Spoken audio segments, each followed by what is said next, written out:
What's that sledgehammer?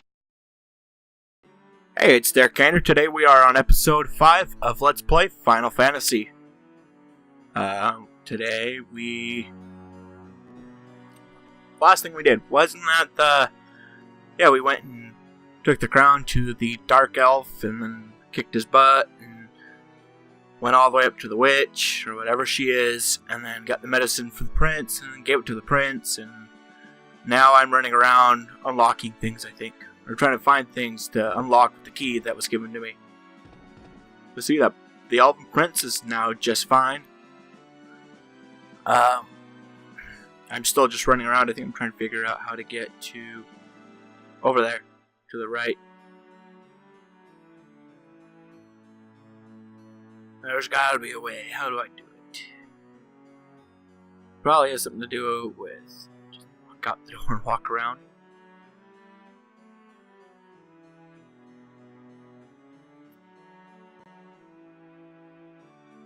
Yep. Just hug the wall. And don't want to accidentally leave on accident. They made that kind of a pain to get to, I think. But I wonder if it was on purpose or not. And the only thing that was actually that helpful was, I think, was the gill. I think the rest of my equipment was on point. As the kids say these days. So, and then,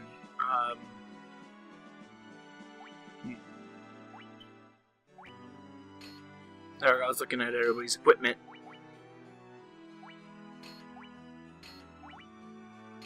Sometimes the buttons were a little too responsive and it would click through too many at a time. Yeah, which was not the most enjoyable experience, but it works, hey. The way I fixed it was I just unplugged the controller and plugged it back in, and I fixed it. And then I quick jump to back to the swamp caves or marsh caves or whatever. If you're using this as a guide to get there, you refer back to a previous episode. I feel like at the time I didn't feel like you guys deserved to see me running across and dealing with random encounters to get back to this point. So I just did a jump cut. Well, I'd throw a transition in there, it'd be nice, but just jump there. So, not much actually happened, and pretty much just a bunch of random encounters. So, and the key we got, that's what this opens. Now we can get in and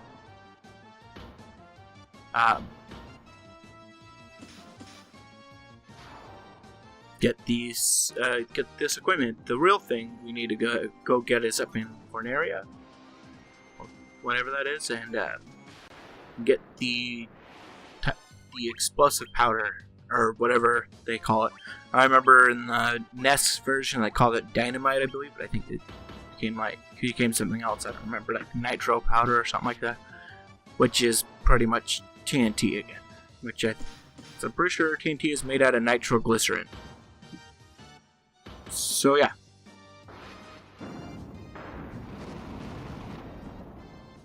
And I remember that word because of a little movie called Atlantis, and at the time when I first watched it, I was like 5 years old maybe, and I remember identifying with the guy who likes to blow things up.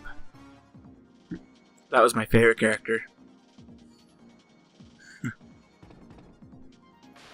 And then it seems like there's always these random encounters right before you open a chest, which is probably programmed in to just make it just that much harder, which it did. So, swing your sword. I can swing. You like my sword, my diamond sword. I do believe there is diamond swords somewhere in the Final Fantasy franchise. I think. Maybe I'm misremembering something. It might have been like Final Fantasy 3, which is one of my favorite games of all time, and it actually looks pretty decent on the SNES. Now, I'm not talking about the Japanese version, which is technically the only one that exists, but there's been fan translations, and it actually looks pretty decent.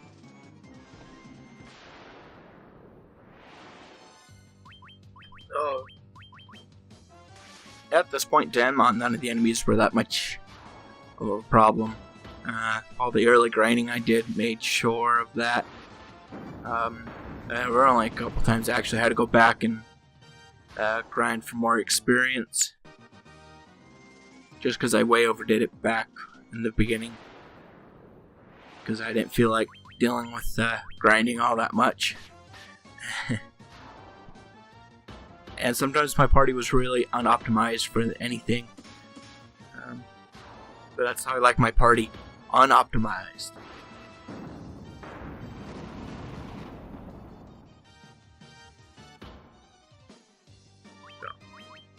I think that's the last chef, and I do believe there'll be another jump cut. So bear with that. So what is in that chest? Oh, 1020 gil. That was it. Maybe might not be another jump cut till after I leave. Had to pad out the episode somehow.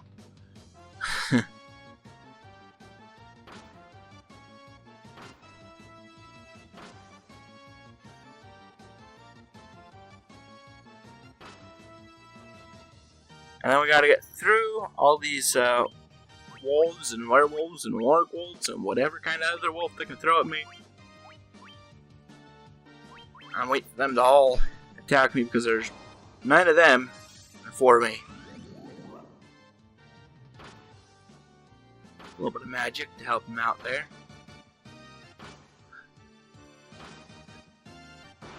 Like I said, I gotta wait for them to finish attacking me. And then this might be the end of all of them. Now I need a unpoison Darkane. I need a... Oh, that's me. I'm poisoned. Shoot, better get that antidote quickly. Oh, that's a little better. I think I get a little bit lost. Which isn't hard to do when everything looks pretty much the same. They don't even need to make it a maze, they just need to make everything look alike. Or maybe I just need to pay attention a little more on where I'm going. Where did I come from? Where did I go? Where did you come from, Cotton Eye Joe? Stairs. Oh, maybe I wasn't that lost. But why I went all the way up, I have no idea. I think that's the way out. Yeah. There we go. And up that ladder. There have been times where I go up and down that ladder because it's just the way you come out of it. And so, you know, one direction, just if you hold the one direction, you just end up going up and down, up and down, up and jump cut. And we're going Western Keep, so back to the Dark Elf's castle. Yeah, I went back and forth. I should, or maybe, yeah, I went down to the swamp, then I went north to the Elven Castle. Dark Elf's Castle, and now I'm trying to figure out where the locked room is, and that's right there. And we get some more random encounters, and the raids, I believe, those are susceptible to, like, Golden Needle, but also, like, or maybe that's a different game, but Life, Dia is really effective against them. Which is... and Fire. Dia and Fire, which seem to take care of most of the undead.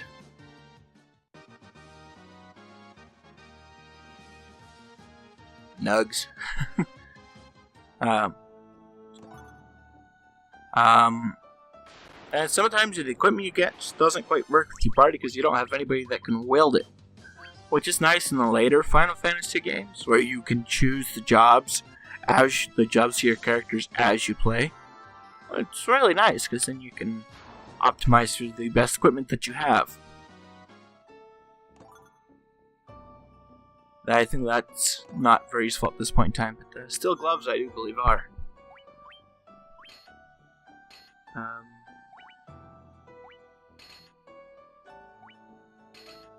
Nope, nobody can use the silver gloves. Oh no, Darkan can use the steel gloves. Okay, looks like everybody's optimized. I just gotta go through and double check. Yep, I got everybody.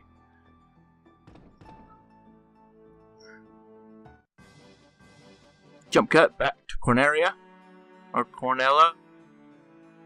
I'm not exactly sure what the pronunciation is. I could Google it, but I have a feeling that maybe one day somebody will actually correct me and tell me the proper way of saying it. And now we're just making our way downtown. Cool, got a cottage. A saber, not helpful at all. Mithril knife might be useful if I had a thief. Iron armor might be useful. Tent, useful. And then the nitro powder, TNT. Now we gotta go over to the dwarves. And one of them will blow a nice canal open, so we can go access the wider world in Spain instead of being stuck in our own little pond. So, and after that, I think we have to go get like a ruby and give it to this like rock being, and he eats it and lets you get past to go see somebody who gives you an item. And that was a weird graphical glitch. And then all these buccaneers, like all the enemies you encounter while in the water, they all are susceptible to lightning attacks. And I didn't mean to use Dia on the Buccaneers, because that will do no significant damage to them. And then I'll walk south, and I'll show you guys where I'm blasting, and then I'll go back and actually try to find the entrance, which was not what I was looking for when I went down there at all. That's what I meant to do. Yes, I'm wasting my magic on Dia, even though I don't need to. Don't worry. Oh, never mind, there's the entrance. That's what I was trying to do the entire time. I don't remember. It was probably about a year ago now that I played this. Looks really good. I really like the way the PSP made the game look. I also like the way the Android version looks. The only problem with that is the Android version has on-screen controls and you can't use your controller at all. And the on-screen controls are just really, really poor. Like, I understand they're going for the D-pad type of thing, like the original, but you can't move diagonally in this either. However, there's just the really awkward button, or it's just really awkward to use, especially since it wasn't like a analog stick on screen. It was a D-pad. In analog sticks that work on screens better because you can move your thumb around in a range, but you can't really feel it. You can't feel it, but it works better because it's just a circle. But a D-pad, it doesn't quite work that well like that. And this guy's like, "Oh, well, I didn't even need to tell these kids I needed the nitro powder." And we follow him like, "Oh, I wonder what he's gonna do." Oh, and then there he puts it. He sets the TNT, and now he's Bluter. Now he's like, "What are you all standing around for? Powder's about to blow unless you get going with it. I'll get going now. Go or you're gonna get blown up." And then everybody's like, "Oh shoot, go go go."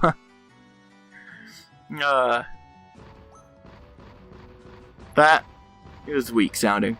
Oh, never mind. There we go. And every time I see this, I think, well, wait, why are we setting this underwater? Like, aren't we going overland to set this up? Isn't this going to cause the ocean to go into the water, or into the dwarves' home, or whatever? Then that was impressive for PSP. Well, we won. It's like Zelda in there. Do do do do do do. You did something right.